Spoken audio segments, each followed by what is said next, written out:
I have no regrets about anything. Nothing. If I'd gone here, maybe football, I'd be playing football today or something. But no, I don't regret a single decision we ever made when it in the past 10 years past 12 years when it came to football. Hello everyone, this is Across the Line with Chris Greatwich and Sidav Tupas, the second of a two-part interview with the great James Younghusband. If you want to catch the first episode, it's on our YouTube channel and of course on Apple Podcasts, Google Podcasts, and on Spotify. And this one, the second of the two-part interview. Some really funny stories in there. Really funny stories. We changed gear a little bit in this second part, don't we? Talks a little bit about his modelling career. A lot of topless stories in there, which I think some of our viewers might be interested in. Talks a lot about his Azkals career as well, which obviously he's synonymous with. And then he talks a lot about his future plans and his intentions within the coaching world. So some really, really insightful stuff from James today. James Younghusband on the second episode of his two-part special. If you want us to continue doing this, subscribe to us on YouTube, Google Podcasts, Apple Podcasts, and on Spotify. And you can also like our Facebook page and share the videos that we have. And drop a comment as well so we can continue doing Across the Line. So you made this decision to pursue your football career, or you just want to go to the Philippines because you just want to be... Both. I saw I know that when we came to play for the national team and now and then talks to Sadel and other people involved in Philippine football that I think things would really work out and it's a great place to be. I remember though the funny part about that one with Met Police was I hadn't told Chad that I'd made the decision, but because Met Police I said it's not working out anymore, so I told the coach straight after the game, I can't come to training or the games anymore. I've decided to move to the Philippines with my family, but I hadn't told Chad. So we still sat down for a team talk at the end of the game, and the coach straight away first, okay guys, first things first, I've just spoken to James and we have to wish him well and good luck because he's moving to the Philippines. And Chad's face was like, because he didn't know. Chad was like, that's the first time Chad's fighting. I don't tell him, but he finds out from the coach in front of everyone. But Chad, I'm always hanging out. Chad's like another... So Phil was here doing modelling and showbiz, but Chad's with me, basically like my new brother in England. But he finds out from the head coach that I'm leaving the country, but instead of finding out directly from me. So he always remembers how shocked he was about that. And then you make the move. I made the move. And Kerry and Mum come with you. Kerry and Mum came with me. And were they part of the decision process, yes. or would you have gone anyway? No, they were part. It's like our mum, did they want to move? I did, yeah. With our dad passing away and our mum, we all just felt it was time. She always wanted to come here, really, back here, and be with her family. And she'd always, when we were in England, she always wanted she'd look at land to purchase and set up a house here in the Philippines. And that we were like, we want that to be our future. But just to clarify, where's your mom from? Malabon, where it floods a lot. Yeah, so like the water. The water. Cat Moon. All right, and moving on to the Philippines. Initially, what were you doing then? When I first came to the Philippines, I did modelling actually. That's why in this area, I remember being set up with an agent back then with mine and Phil's old PR agency. What's this, 2009? 2009. Yeah. 2009. Okay. And Phil had already made plans because he tried modelling and showbiz, but he missed football. So he made plans already to set up our own football academy. And back then it was called originally the Phil Younghusband Football Academy. And me, I would come in and be a coach there. Well, Phil would be the academy director. And so you'd be working for your brother. Yeah, exactly. Your boss. Yeah, exactly. It was good. It's just being in the Philippines and being doing football sounded like it was a dream. But when I first came back, obviously that wouldn't happen. I needed some money to get the academy started up. Mm-hmm. So I set up. So first I was do a bit of modelling, fashion shows, and do go-sees and TV commercials. Yeah. So what sort of things were you doing at this point? I was coding this area. That's why I say it reminds me of my modelling days. Coming in here with other fellow models, and it was fun. It was an experience, but it was a lot of waiting around. And it's like you see in the movies when they go to Hollywood for auditions. You got them all waiting in a room reading their lines. But that was I was thankful for that because that taught me a lot. I wasn't a fan of waiting around a long time, and just I didn't get the same pleasure as I did with football. Like the satisfaction, I enjoyed. Like it was great working with people, meeting people, and when you actually do the show, you're in the moment and you feel you feel how good the work is. It's just I didn't get the same love for it as much as I did with football. So that's what I did for a few months. I remember Fashion Week. I'd get up every day 6 a.m. to go to Mall of Asia and to rehearse every morning for one show, and the show would be at 7 p.m. 9 p.m. and then when that finishes, the same thing the next day for 1 week, and that was so tiring, that one. Tired than kicking a ball. Tired of kicking. In football, you're done like 2 hours of work, you're done, and then but that was really draining because then.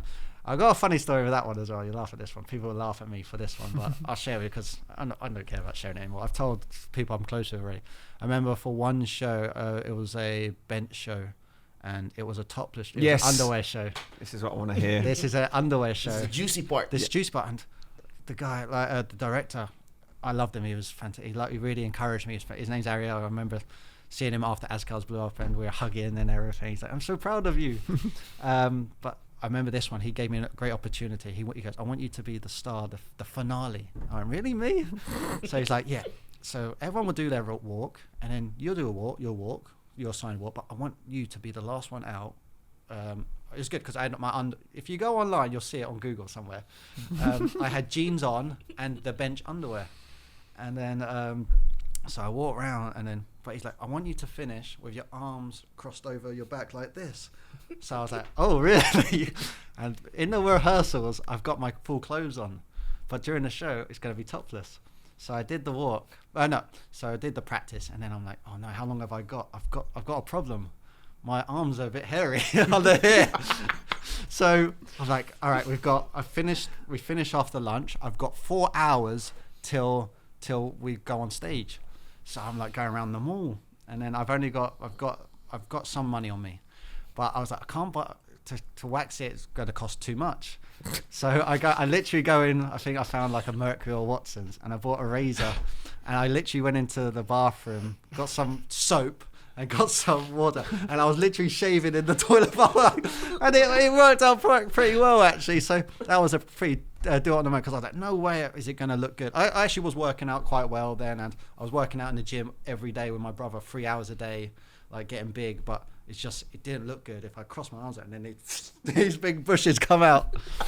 So yeah, that's what I remember from that fashion show, Fashion Week. But ever since that, I look after myself and everything. So Ariel's very proud of you. Yeah, he was fantastic. Like the show was great. It was probably one of my best shows, and like I'm very like working with some of the people in the industry. Like it's really like it helps you grow, and like it's one where like you really appreciate the art. Like you can see the vision of some people. I'm not sucking up. This is the truth, and it's just there's like myself. You have other passions and go, but that was just a good experience for me to help me with other things in my life. Like, but football was really for me. You know what? I just realized it's been quite a journey for him, and we're not even with the national team or playing for his clubs here in the Philippines. There's lots of things that happened off the field. I want to hear more about your armpits. Yeah, I never mate, thought I'd say that, but that's brilliant. There's more. There's loads of more. But you were really brought to the public's attention during that SEA Games in 2006 in Bacolod. Yeah. 05. 05. Yeah. 2006 was the Tiger Cup where we got to that's where we played each other together. So first time. 2005, you were there with my middle brother Philip. Yeah. And I remember him sort of. And your mum. I think my mum came. Yeah, my mum was Mommy there. Carol was there. And I remember like my brother talking to my brother, and he was like, "Yeah, it's pretty crazy here." And I'm thinking, "Yeah, okay." You know, they were all thinking like a couple of hundred people. He's like, "Nah, there's like thousands upon thousands of people just lining the streets of Bacolod, waiting to watch our games." And I don't think, obviously, the landscape of Philippine football has taken a little bit of a downturn in recent years, but he described to people what it was like at that time, because for me, watching it from the outside, not even being in the middle of it, it appeared like it was absolute pandemonium. I'll go to before that, actually. There's more stories for you. So we got called up to play with Dominica, like Dominic Garamendi, yeah. Was the general secretary at the Yeah, time. it was fantastic. Really helped me and my brother come into the national team. Remember, he was the one to message Chelsea when we were still at Chelsea then, and asking permission, can these boys come for our new youth tournament, which is the SEA Games. So yeah, we'd love to and then we went there, and like it was a bit of a, we were expecting, because we knew we'd have stuff, we were used to Manila lifestyle, like there's accommodation and stuff, but Bacolod was something different at the time, because we went, I think 3 weeks before the actual tournament started. We had a camp in a house, and we went in, and it was, Coach Harris was our coach, and he went through so much work to kind of help me and Phil settle, and Vince Santos was there as well. Those guys, because it's not what me and Phil were used to, but they were so nice. They gave us the nicest room possible. I think you were staying in Palmas. Might have been, and Yeah, we were like, we brought our PlayStation, and they were like, oh, okay. So they got the TV for the whole team and moved it up the stairs and brought it into our room, and it was great. The pro was the PlayStation didn't work on the TV, so we're like, oh, okay. That's what I mean. Like, if it weren't for the staff and group of that, it may who helped me and my brother settle in, it's kind of like things would have been a bit, but we were young, me and Phil, we were like 16, 17. 17, 17, 18, yeah. So we were kind of like, I mean, it was a little bit diva-ish, I'm being honest, but we knew that we should have been better than that. But it was just, if it weren't for the likes of Coach Harris being so thoughtful of helping us settle it in, and Chris, Coach Harris, like, don't worry, Chris Greatwich, he's coming in, and they helped us settle in so much. And and then Chad Gould was part of the team as well. That's the first time we met Chad, and they were so nice, the players, that they knew that we kind of were just settling in, that they'd arranged, they gave us a DVD player, and we played episodes of Lost, and I'd never seen Lost before, but that's what got me addicted. And literally we train and then we'd watch Lost the whole time. But then it came to the games, and we transferred to a hotel, and that's when you could feel the atmosphere of the SEA Games coming, because we're with the other players, the volleyball team, the other sports players. So they were all in Bacolod with you. They were in Bacolod, but they weren't with us for the camp. Okay. Because that was just the football part. But then you could feel it, and then you could feel the crowd, the Bacolod community getting excited for it.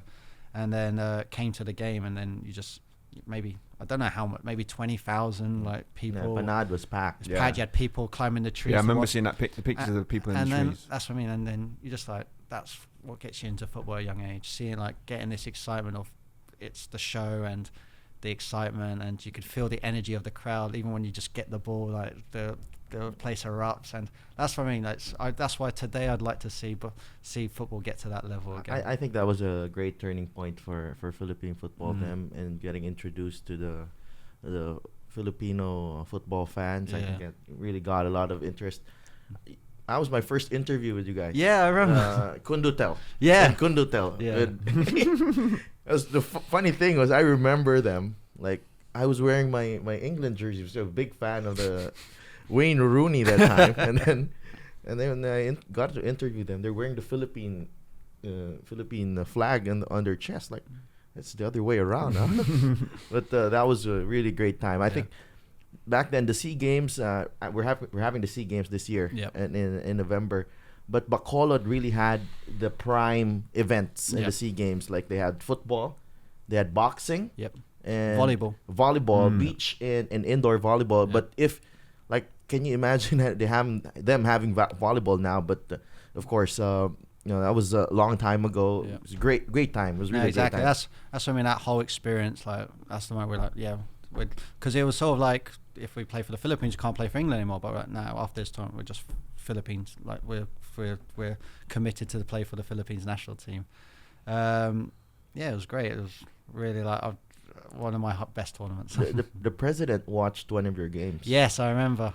She came. Arroyo? Yeah, she came. And she came and watched Peter Haugen get sent off. Yeah. What were the results of that tournament again? We read review and people saying, like, it was disappointing, we were embarrassed. I was like, really? Like, we were shocked, because we just lost the first game to Thailand, and we were actually we were better than Thailand. Very well, like 1-0. 1-0. We lost 1-0. They were probably the pre-tournament favourites, I would imagine. They were, they were winning like 4 straight Southeast Asian Games Yeah. gold medals Yeah, that yeah, up yeah. until that time. I'll be honest, we had more chances then. I remember Ali Borromeo's header and the goalie pulled off the world class saves. Yeah. And okay, so we lost 1-0, but the second game we won 4-2 versus Cambodia. I think my brother scored in Yeah. that game. Yeah. Did you score as well? I Was it a scored, yeah. long range shot? Was it? Right, yeah. Right? Scored that Chad game. scored that one? Uh, No. No. Ali scored. Ali Phil scored. scored. My brother Phil. Greatridge Yeah. scored. And then so we won 4-2 that one, and then it came to the Malaysia. Our last game we had Yeah. to beat Malaysia to qualify, and we went 2-1 up. Phil got 2 goals, But down to 10 men. and then we went and we were 10 men. We only had 10 men because Peter Hogan got sent off, and then we got tired because we were 1 man down, and then we lost 4-2, which I think was all right. Yeah. But I thought the results weren't that bad and our Yeah. performance weren't that bad. But people were like, "Oh, it was really bad, disappointing." And we're like, "Really? Like we didn't get massacred." And we were leading and we were on our way to qualify. We just didn't hold out because we Yeah. were 1 man down. So that's what I mean. It's how people look at things. I think that's what I mean. Some people are still learning that. No, that was a good performance and it was an improvement. That's progress. Yeah. And then that I think was like, to me, like looking at it from my perspective, I think, could they keep this team together? No, that's what Because Coach if they has- keep this team together, they might be That's it. on to something special here. And I think we did that. Coach Harris did that. He said he wanted to keep the core and then add Chris into that for the 2006 Tiger Cup then. And then you had Anton Gonzalez came in. You had and that's it. And we qualified for that one. Anton de Rosario as And well. Anton, Anton as well, yeah. But I thought Anton he still looks younger than he actually is. That's why I thought the Sea Games. He wasn't there, was he, for that one? Not But the he Sea Games. That's why when I heard his age, I was in shock. I was like, you look younger. Yeah, the following year, that's when Chris came Yeah. in and actually he started a year before you guys with the Tiger Cup. Yeah, exactly. 2006, he came back to Bacolod. Yeah, that's it. And then we qualified, and that was great. And then we played the real tournament. Yeah, in I Thailand. think with that group, just going back to what Sadelf was saying, I look back to that team that we had in 2006. I mean, I could pretty much name the squad, I reckon, from that tournament. So you had Casas in goal, who had a really, really good international career. Anton at right back, and then my brother played left back. Phil played left back. I think Matt Hartman played the first game. Then he got dropped. It was his first tournament. He was only his young. first, He was young, only 16 at the time. Yeah, his first tournament, gaining experience. And then Ali and Mark Villion. Japet Sablon. Japet played or it. Mark. Oh, Mark. I think Villion, Mark. I played with him in 2004. Very good player. I really like Mark. And then all of a sudden you look at that back line, and that team stayed together for quite a long time and played some really, really big. Alvin Ocampo was on the bench for that back line as well. Yeah, so you had him, and then in midfield it was, you said Antot, myself, Jeffrey Lehman, and then we played multiple national team games together at that time. Then yourself, your brother, Chifi, and then Chifi on the left. And then if you actually look, Ariel Cerudo as well. you would have had Ariel Zerudo, Ian Araneta would have been in that same crop of players.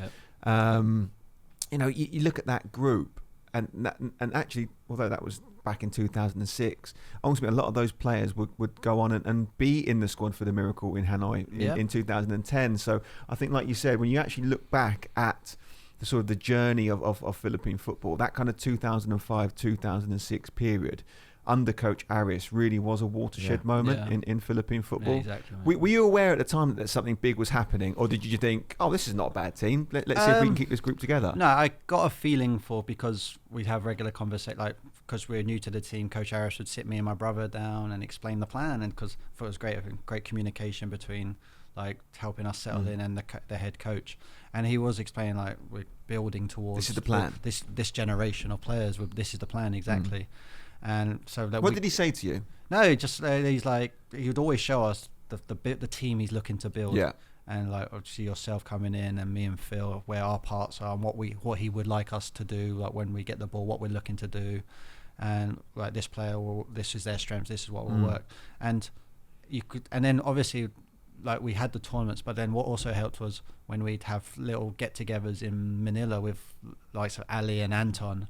And Ali would be the one, because Ali's been around a long time, he's known Philippine football, and he'd explain the tournaments and how big these tournaments are if we did well in this tournament. And I'll never forget, I think we were in Howzat sports bar with Ali, and Ali was the one saying, just imagine we just get to the semi-finals of Suzuki Cup. That'd be massive. And he was right. That's what it had to take, because we were still learning what the tournaments were, because it's different to Europe. And the rules, like, I remember one tournament, it was the under 21s, and I was 20 years old. So I thought I was going to get in, but apparently they said I'm too old. I'm 20 years old, but it's an under 21 tournament, I think, in Brunei. It's the Balkia Cup. I think, yeah, and Phil was the captain with Coach Bob Salvation, and went with Matty Hartman. But I'm 20 years old, but I can't play it because I'm too old for an under 21 tournament. They might have had a cut off. Yeah, but it doesn't make sense. Under 21s, but you're 20, you can't play. It's so I was still getting my head around that. I'm still learning like the each tournament and that, and that's why it's I still think that's not around actually, where it's what's needed here and in where there's online you can find a calendar and the structure and everything of how things work and what the age groups are. I'm still learning, but it would be nice to have that around. I think the sort of the nuances of Philippine football, like you said, are quite hard to navigate at times. But I also feel like with that group, one of the hardest aspects of certainly our generation was I always went to a tournament and think, if only he was there. Yep. You know, and it That was always it. That's all the same way I felt. Every tournament you go to, be like, he's missing. Yeah. You know, like, for example, I think Neil came onto the scene, Neil Etheridge came onto the scene, and he's the goalkeeper, you know, big, physical, imposing, you know, great, he's here now.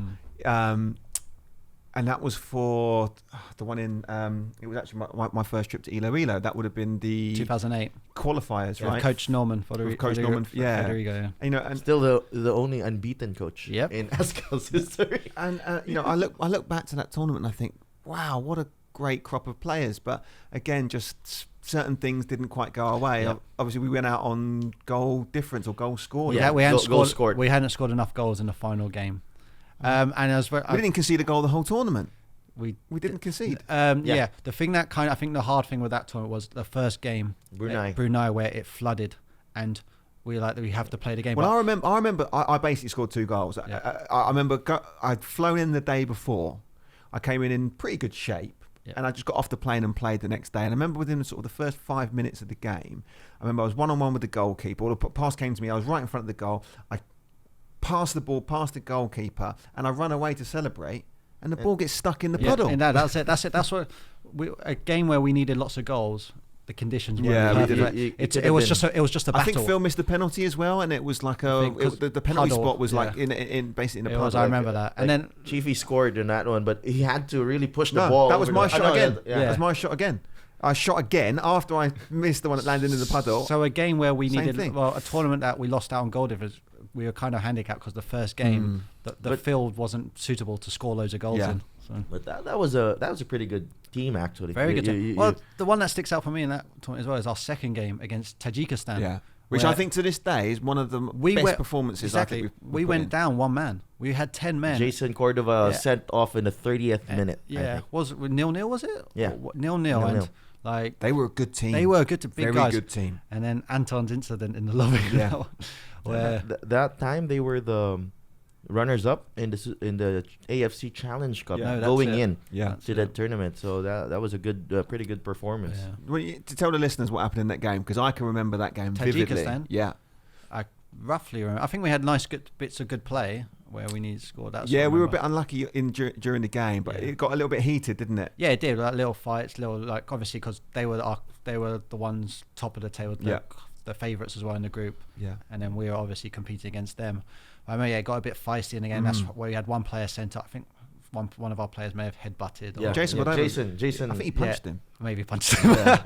Sounds about right. Yeah. So we were one man down, but then obviously that carried on to like the little fierce like fighting carried on all the way to the change room and the hotel, and then even to the hotel where.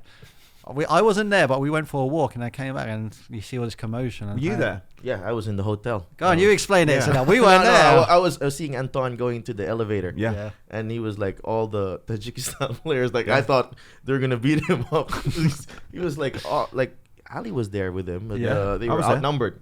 You guys were outnumbered then, and at least the security came in. But Anton can't fight anyway. But that was fight, can he? He's got our back. I mean. Yeah, he is. You know, and he was good like that. Wasn't he? He was always good in a tough jam. But that was that was the first time I think that the best players were available for the national team. But like, I the same thing again. We were probably lacking a centre back. You know, like Ali was probably in his prime at this point. So you're thinking if you can get someone alongside him, we've got the makings of a really good lineup here. Then all of a sudden, Rob Gear appears out of nowhere in our next trip, and we're where have you been? This is amazing. Like we're almost there. Yeah. But of course, who wasn't there for that one? My brother. Phil wasn't there, right? So Neil was there. We found another centre back to partner Ali. The Maldives one, this one. In the Maldives, yeah. So again, it's like we're almost there, but now we're missing, obviously a very important piece of the jigsaw. And especially when it comes to tournaments, you need squad depth. So you may have one good game, but you can't do that considering when you're struggling. And especially when you get suspended, you have a couple of yellow cards, and then someone gets sent off, and then all of a sudden you're in a bind. The coach is like, how do we compensate for this one, for this area, and then and everything has to come together. Yeah. But I really want to. I'm sort of leading somewhere with this because I want to talk about probably the most underrated or underappreciated goal in Philippine football history, because I get a lot of credit. I get a lot of credit for my goals, right? A lot, probably too much, don't I? Really. No, not really too much. I deserve it, right? But there's a goal that I think is even more significant than certainly the ones that we scored in Hanoi. Not many people know the story, so maybe you should tell it, because I think in the build-up to that Suzuki Cup, we had to qualify just to paint the picture for a lot of. It's not something that we to get to Hanoi, the road to Hanoi, to Vietnam, to qualify for the tournament proper. We had to go through the qualifiers, which I wasn't a part of, which is a bit of a sore subject. Maybe we'll come on to that another time. But you were there. Yeah, I was and there. And the qualification for the tournament proper hinged on a really important game, in which cometh the hour, cometh the man. So do you want to describe the game that I'm talking about? Actually, when we were talking about national team, I'm going through it, the time map. Yeah. But actually before that, I'll tell you what happened when we joined up for that tournament, how that story came about, because actually there was a bit of a... I'm sorry, but they were out of the national team for a couple of years, I think. I remember. Well, that was a time when... I'm not sure if we're allowed to talk about that. I thought it was a bit of a touchy subject. Actually, I'll tell you what happened, right? I'll tell you, because this is how it came about, us rejoining the national team. Because we took time off the national team because, like, obviously, things didn't work out at Chelsea. And then Phil had a go at showbiz and a bit of showbiz life here, showbiz work here, and me modelling here. But then, obviously, I said we missed football, and we started our football academy. We did a 6-month program in Alabang, and it went really well. It's just when we were trying to get things going, it's kind of hard. Like Phil said it, like we want to get back involved in the national team, because I think that's where we can really influence Philippine football. So we messaged to join back the team. And at the time, why are we out the team? No, we weren't playing football regularly. Yeah, okay. So I messaged. We messaged. I can't remember who. I think who was the one to tell. I think maybe I've spoken to Ali or Anton. Someone told me that the national team's having tryouts again. Right. So I was like, yeah, fair dues, because I haven't played. I need to basically show what I've got. So I came to training at Nomad, and the coach at the time was Des Bulfin. Mm-hmm. And everyone's friend Des. Yeah, I respect it. It's just I think he didn't know much about me as a player. Didn't know much. He's still learning about Philippine football history. I think Chad actually was the one to say that there's trials, come along. So I went along, and the first thing is he came straight up to me, the coach Des, and he said, "James, can I have a word, please?" I went, "Oh yeah, sure." I felt, am I in trouble? Like, have I done something? Am I late? But I've come in with everyone else. He says, "Yeah, sorry, James, I can't have you train today." I went, "Why?" And he's like, "Oh, well, I've said I can't have models playing. I need football players." I went, "Oh, okay." So I just was like, I kind of didn't understand, because I was like, well, at least give me a chance to play to show you what I can do.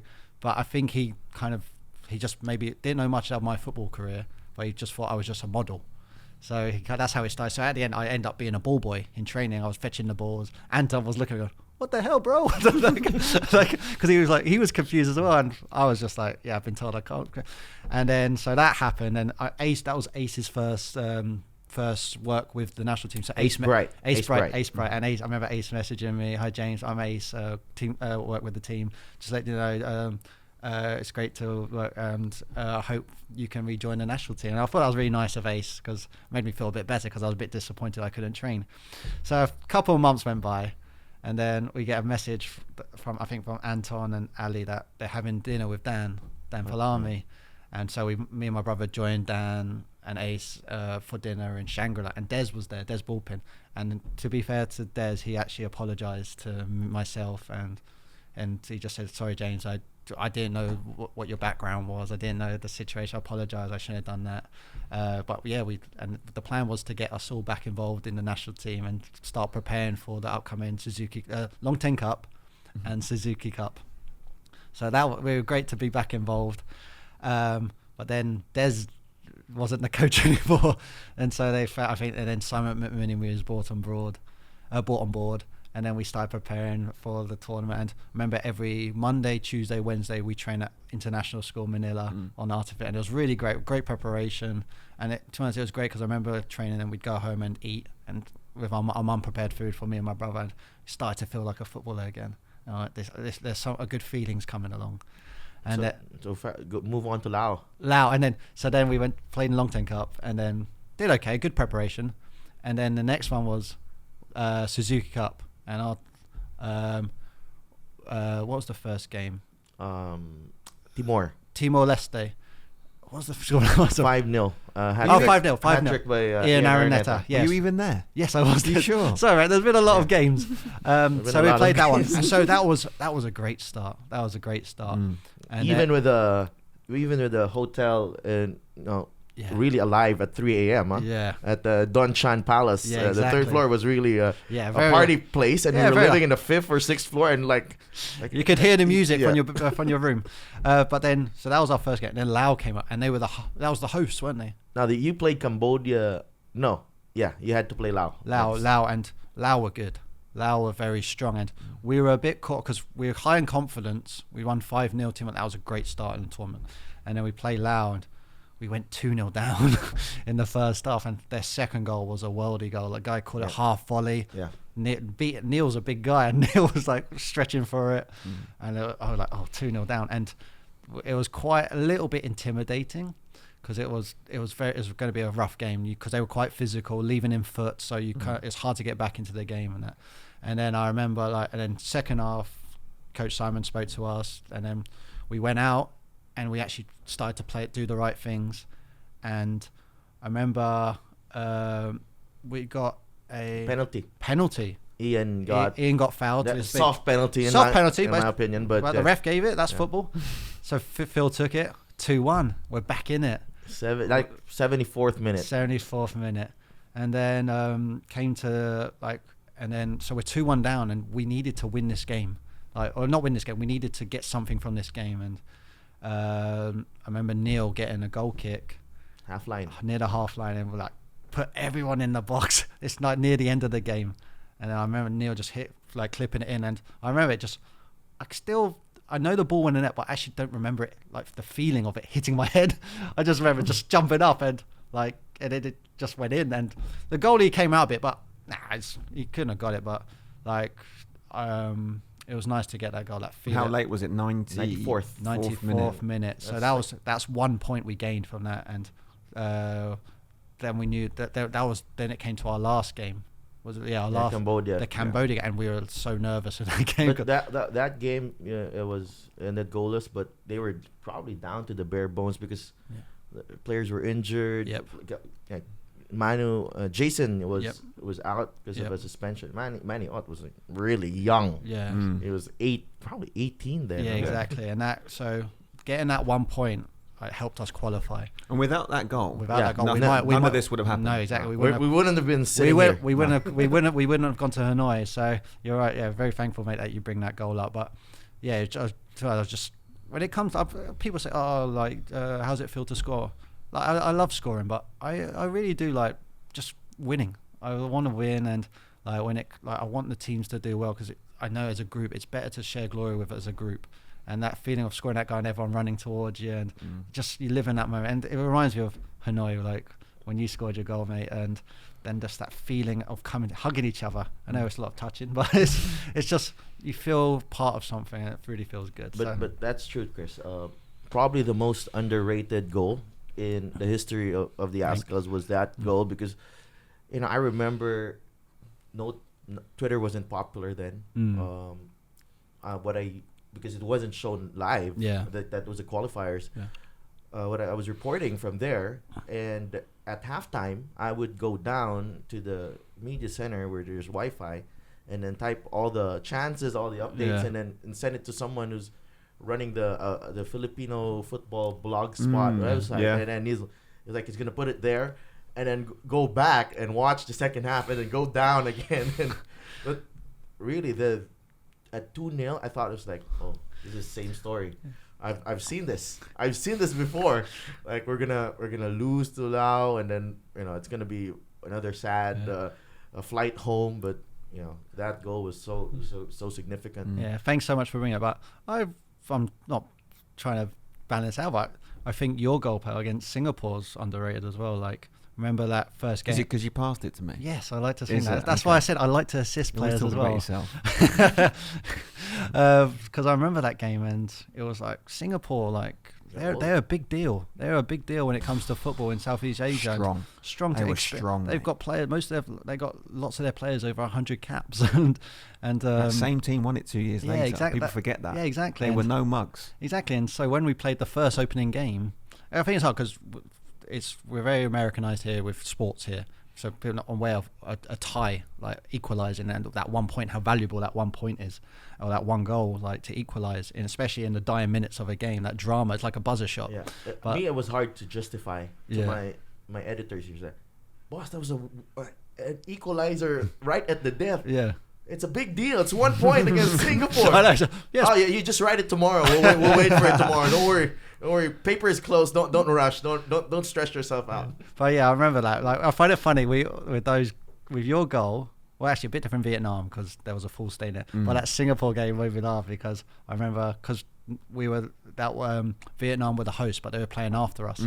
But so Singapore and Philippines ourselves are like guests, so we don't got that many spectators for our game. So when we score, we run to the crowd, but there's no one there, and we're like jumping up. I remember down. because at that time the games were back to back in the same stadium. Yeah. So Vietnam were playing. I think it was in Myanmar after us. Yes, So that's they- 7-1. So they they were good. So they won 7-1. They were starting to trickle in. So there was probably a good few thousand in this, but not obviously cheering Yeah, for us. because they were coming, and then we watched the game after because we just showered and changed, and, and like you just see you hear the atmosphere. Like, oh my God, this is what we're gonna get when we played Vietnam. And then I remember just 7-1, and we're like, oh my gosh, and I remember I always say this is the part I remember of Vietnam, the trip. I remember the pundits and the commentators, I think on Fox Sports back then, they were saying our game against Vietnam will be a cricket score, and I'll never forget that because I was like, yeah, now look what happened.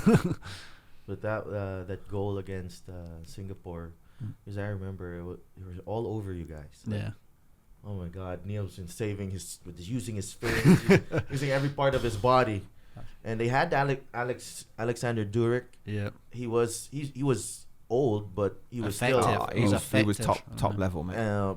Daniel Bennett was still in his prime. The midfielder, Mustafik Farudin was still. Yeah. Bayaki would have been there. Yeah, Bayaki right? was there. Oh, Player. that was like their golden generation, like probably the late years of their golden back end. generation. I but- remember those games well because I remember when it comes against those teams as a right midfielder or a left wing midfielder, you're not going to get crosses in. You're not going to attack more. You are literally just running back and tracking the fullback to stop them. And you're basically a defender that game. Yeah. I can remember that sort of tournament quite vividly. What were your sort of fondest memories of that 2010 Obviously, campaign? sorry, I've got this tangled. Vietnam, of course. Yeah. Vietnam, and I think we talked about Rick earlier when he was there. I think just the scenes in the change room after. Like Phil had food poisoning the night before, was up, and he was concerned he may not be able to play. And then I remember just Phil throwing up in the change room. We're all like taking deep breaths because we're recovering, but I think we're all in shock that we just did what we did.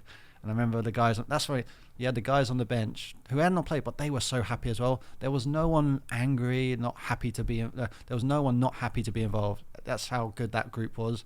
And you had players throwing the subs, the guys on the bench throwing ice on the floor and doing Klinsmann slides on their chest on the ground. And then I'll never forget that the Vietnamese security were kicking us out, saying, "You gotta go, you gotta get out." They turned off the water for the showers. They were about to turn off the electricity. They wanted us out the stadium as quick as possible because we just beaten them. Yeah, but the look on your faces, that was priceless. Like the look of happiness but disbelief. Yeah, exactly. At the same time, it's like, well, these guys don't know what. There's just it hasn't sunk in yet. No, exactly. It hasn't sunk in yet. So And that whole tournament, actually, I haven't told this one as well. So we qualified from the group, didn't we? And then our next games were against Indonesia. But we were so tired from the travelling and we were also processing what was going on and you get to meet the president. Yeah, we went to meet the president, and then that was great as well. Oh wow, this is really big now with me and the president. But when we were about to fly to Indonesia, I remember we stayed one night or 2 nights in Manila, and I went back to where our mum and sister were, and I got in the shower. I think I was so tired, my back went out and I couldn't move. And I was like, "Mom, I can't move," and I was literally could not stand up straight. I couldn't bend down. I was my back was stuck, and I was stuck in the shower trying to turn it off. And I was walking trying to walk little steps I was like, "Mom, I can't move." So she had to get me a massage. They had to carry me and place me on the ground and slowly massage my back to normal. And it was all right after that. But I remember, I think it was a lot of traveling and a lot of things to take all in at once, but I think my body just felt it then. Yeah. And I'm still young then, but yeah. I mean that time I actually didn't come back. I don't know if you remember this. I didn't come back to the Philippines after that group stage. So before we went to Indonesia for the semis, I actually went back to the UK. Yeah, I remember. I actually went back to the UK, and you guys all came back to Manila. Yeah. Can you remember what it was like when you came back? What was it? So you had Indonesia, and then I'm trying to remember what was after that. Oh, we had World Cup. Before. I mean, in between those 2 games. Oh, you went back to England. Oh, wow. I went back to UK and then flew out and met you guys in Indonesia. Indonesia. Yeah. It was all a rush, mate. It was all a rush. Obviously, you had to do. We had lots of media because it's a big game coming up. They got in. I think they went straight to a press conference. Yeah, that was it. We went straight to a press conference, and it's honest, mate. It was a lot. It was wild, wasn't it? It was wild because we weren't used to it, and obviously the team was very in demand. It was the hit of the town at the moment.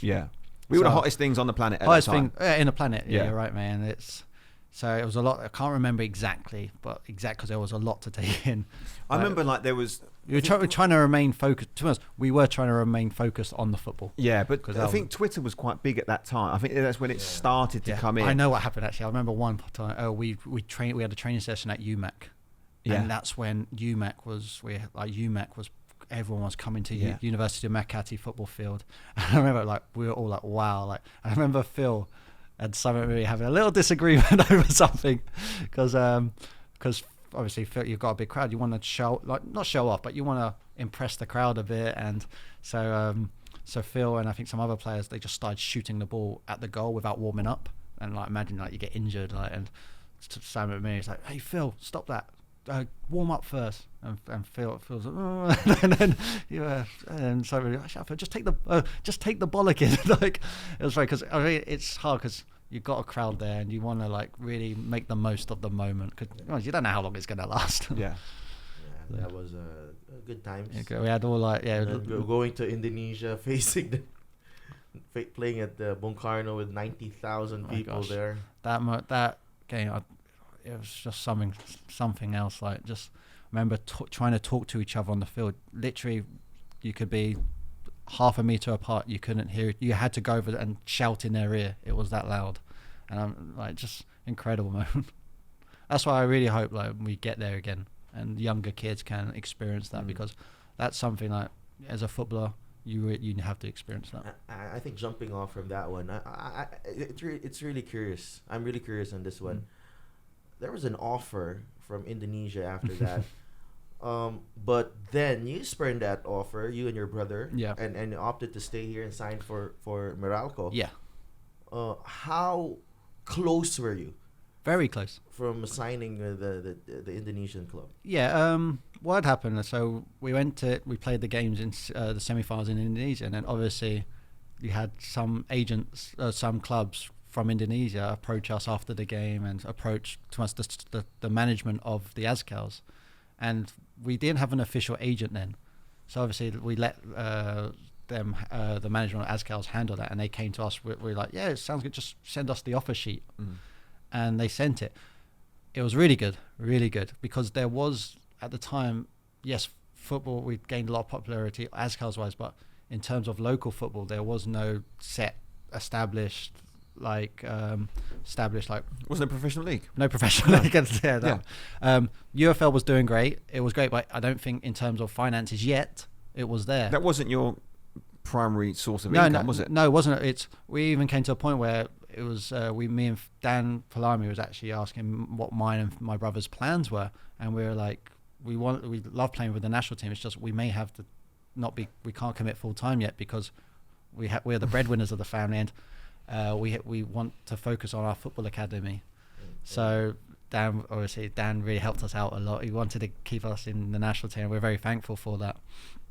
But the Indonesia deal, like the club representation flew in to Manila to talk to us and or negotiate, and it was all set. The problem was there was two leagues and they were competing with each other in Indonesia, so it was quite political. And apparently the other league had sent messages to the Azkals management and PFF, if your players join this league, they could possibly be banned from the national team. And it sounded like, okay, it's one where it's a great opportunity on paper, but it sounds like something that could turn out quite messy.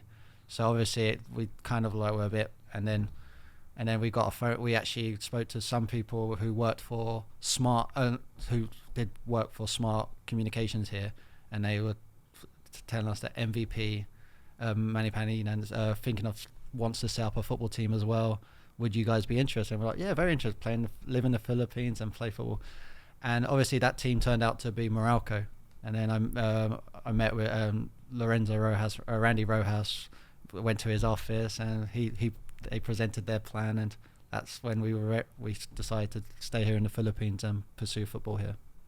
How different it could have been. Yeah. It could have been. Yeah, it was great. It was great. There was lots of opportunities there. And I remember it was a lot to take in at a time. It sounded great. Like it was a bit. The Indonesia thing was very tempting. It's just being our family was here, and like we really wanted to be a part of something that could have a lot of potential to grow. Do you regret it? Never. I have no regrets about anything. Nothing. If I'd gone here, maybe football, I'd be playing football today or something. But no, I don't regret a single decision we ever made in the past 10 years past 12 years when it came to football. Because I always feel, especially the two of you, because your profile was so high, and this is you're probably at your peak at this point. You must be 25, 26, something at like this that. time. Yeah, 2010. Come on, you're supposed to be good at maths. You're supposed to be good at maths, and then you can't even work out the age at this 25, point. 25. Yeah. So, is there not even a hint of you? Let's not say regret. Maybe that's the wrong way to phrase it. Do you wonder whether you could cut it at like a top Southeast Asian or even an Asian club? Is there not an element of you that wanted to really test yourself at the highest level? Because with all due respect, the UFL at that time wasn't the best standard. Do you not wish that on some level that you and your brother were able to sort of compete at the sort of club level at a high standard? For me, it wasn't. It was always the decision. It was back then, especially when our mum was around, it was a family decision. We were even like, if we get this deal, we could put the money together and buy a house for the whole family and live all together. If we'd gone to these other countries, as I said, we're not sure of the politics there. We're not sure what could happen with there. Here, it was always, we were maybe a bit less money, but we have a longer term contract. Yeah. While there, it's more money, but for a shorter time, and you don't know what's going to happen there. Get injured, they get a coach who doesn't like you. But here in the Philippines, we always knew, we know the people here. We've been here a long time. We know everyone who works here, and I'm not being out. It's true, but the people are the greatest here. Like Yeah. it's not. There's some things that are not right here in the Philippines, but the one thing that's right is the people, how supportive, and the family culture area where you'll always be looked after by your family. Yeah. So yeah, no regrets, mate. Okay. Just I wonder what if, but I don't. I should have taken this deal. I could have been different if I. But it's like it happened. But it is what it is, and yeah, no regrets. It's of course you always wonder. But Yeah, wonder. Maybe that's the word I was. yeah, looking you for. wonder, but Yeah. there's no regrets. Oh, I should have done this. So it's like, Yeah. but I'm very thankful for the journey, and I'm like, recently after the Asian Cup, it's like, well, that chapter's over now. It's time for a new chapter. It's time for us to come up with a new plan for the next 10 years. Like, Yeah. we've had that 10. Yeah. We talk about movie buff, but I always like refer to it like in my mind myself, just for like the Marvel Cinematic Universe. It's had its 10-year thing now, and now they've finished that one, and now it's time for their new 10. Yeah. And I see the same for Philippine football. It's like people have different goals, but it's like, what is the goal that really will help us in the next 10 years? I was finding that's the worrying thing. It's always like, we'll see what happens this year. But no, we have to come up with a plan that will, in 10 years, we're okay. Yeah. In 10 years, we have a 10-year plan. So it's like, if this doesn't work, we're okay. We've got next year. But if this it hasn't worked out, we've got nothing now next year. Yeah. I really that's why I want to come up with plans that are sustainable and long-term. Yeah.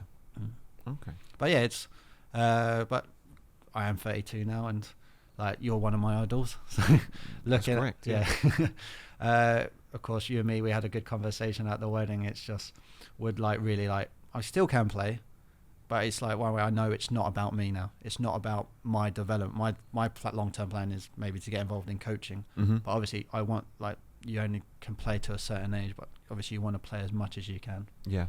Yeah. So James Younghusband, the coach, that's the way forward, is it now? Yeah. Yeah. It's something like, Because you've had offers to play. I've had offers to you've play. had offers to play. Yeah, it's players. Just they're not the same in terms of what we're used to. But if I really wanted to stay playing, I could. It's one of them was an offer, but to be honest, my brother's just got married, and it's just me and my little sister here in the Philippines. If I took that offer, my little sister would literally it's her final year of school, and she's literally on her own here. I'm like, that's no way to go. So I still see opportunity for here in football for everyone. It's just coming up with the right plan. I think people underappreciate that aspect to you and your brother. Yeah. The fact that you've essentially have had to raise your younger sister. Yeah. You know, we were talking a little bit off mic earlier on. You know, obviously your mother passing away as well at a relatively young age. I mean, how old were you when your mum passed? 2000 our dad was 2002. Our mum was 2011. Yeah. Like when Azkals really got big. So that was 8 years ago. So actually, 24. Yeah. 24.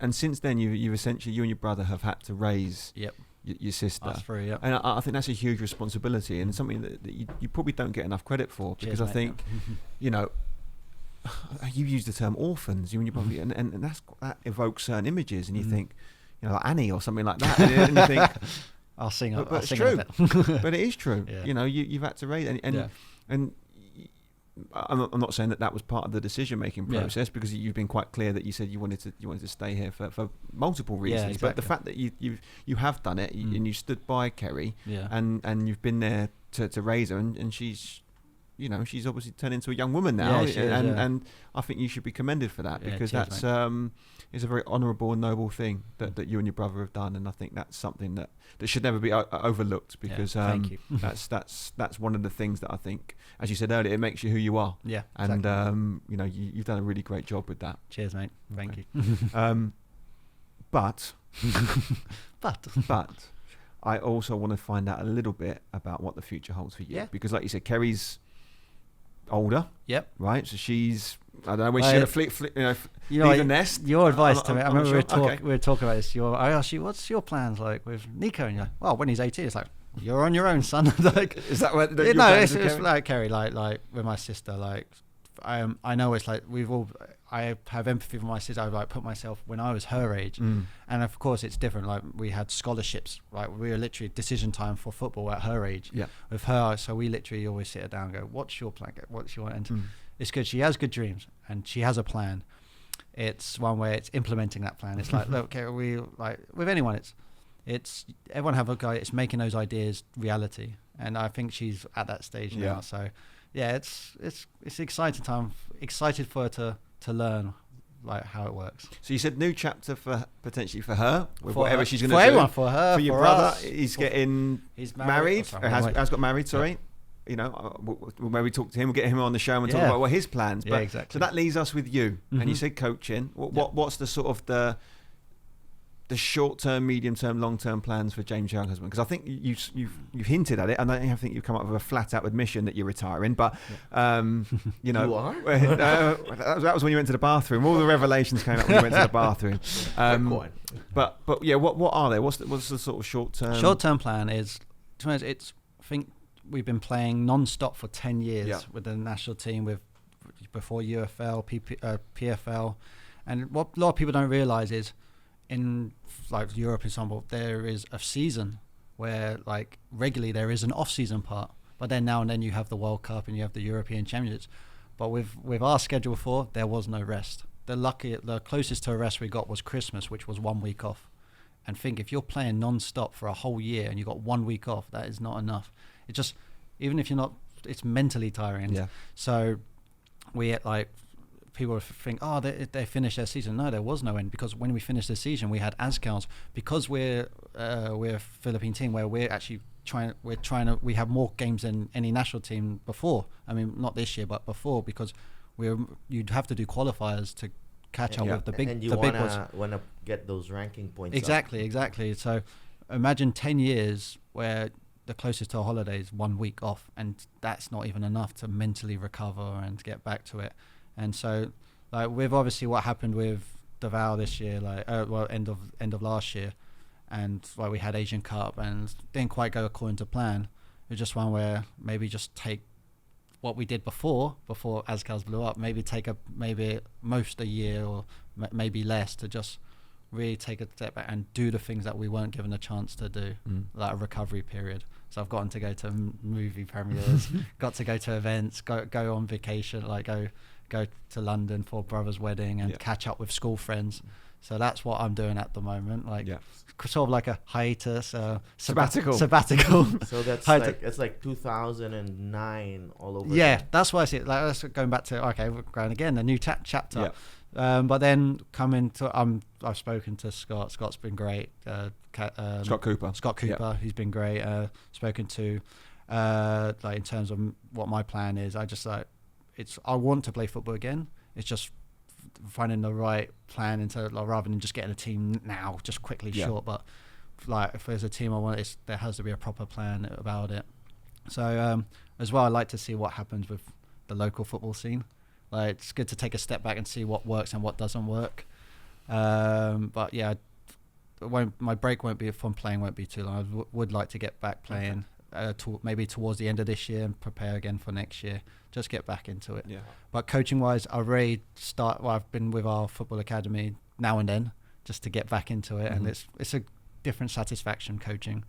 Obviously, as well, like there's other. I didn't tell you guys this earlier. Maybe for the next, I will be coming in as a guest coach for the women's national team for the SEA Games. I'll be working. How did that come about? Actually, I'll be working. That could be something. That's a headline. Right with that one. Right for the. No, just great. I went to watch the women's national team. They had a friendly against LaSalle on Saturday. Sorry, but it's just one where I don't want to come in and like, oh, this is how you should do it. It's one where I want to help our country, help any way I can, and actually came about through Jeff Chang. He's helping out the women's, and he obviously wants the likes of me and Lee Manson to help out and like just give our input as well. Like, but obviously like the coaching staff. With Coach Let. They'll be there. But it's one where I think it's important to have like a good group, and like so it's one where not coming into, oh, this is how you should do it. It's one where I can help out here. Just I can see things from a player's point of view, like especially the strikers, especially if we're trying to play a certain way as a player, that maybe like try it this way. Just give a few ideas. So I'm really excited about that, and really want to help out and hope our women's team do well in the SEA Games, and obviously our men's team as well, because I know I will. This is actually, I'll say this to you now. I've prepared my speech already for the women's team already when I first come in, because I'll give earlier in our conversation we talked about how the SEA Games, that generation of players, how we actually missed out.